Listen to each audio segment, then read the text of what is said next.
कारोबारी खबरें शामिल करें। हुकूमत ने मिट्टी के तेल की कीमत में 7 रुपये 23 पैसे कमी कर दी। पेट्रोल पर लेवी कम कर दी, जबकि डीजल पर लेवी मजीद बढ़ा दी। ओगरा के जारी करदा नोटिफिकेशन के मुताबिक मिट्टी के तेल की नई कीमत 311 रुपये 73 पैसे फी लीटर मुकर्रर की गई, जबकि इससे पहले मिट्टी के तेल की कीमत 318 रुपये 96 पैसे फी लीटर मुकर्रर थी। ज़राए वजारत पेट्रोलियम के मुताबिक पेट्रोल पर फी लीटर लेवी 9 रुपये 24 पैसे कम कर दी गई।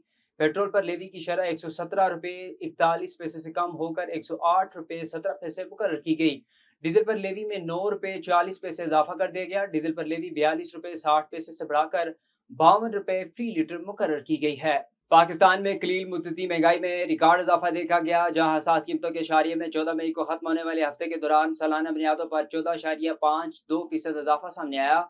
बढ़ती हुई महंगाई ने आम शहरियों के घरेलू बजट पर शदीद दबाव डाल दिया है, जबकि अवाम हुकूमत को सूरत हाल पर काबू पाने में नाकाम करार दे रहे हैं।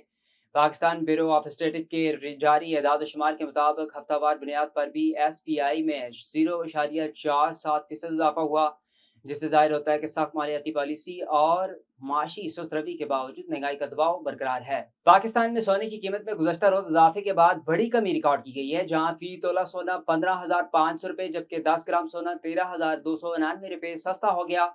आलमी और मकामी गोल्ड मार्केटों में एक दिन बाद सोने और चांदी की कीमतों में बड़ी गिरावट देखने में आ रही है। आल पाकिस्तान सराफा जेम्स एंड ज्वेलर्स एसोसिएशन के मुताबिक आलमी मार्केट के जरिए असर मुकामी सराफा बाजारों में कारोबारी हफ्ते के आखिरी दिन 24 कैरात के हामिल फी तोला सोने की कीमत में 15,500 रुपये की बड़ी कमी रिकॉर्ड हुई, जिसके बाद नई कीमत फी तोला 4,76,862 रुपये हो गई।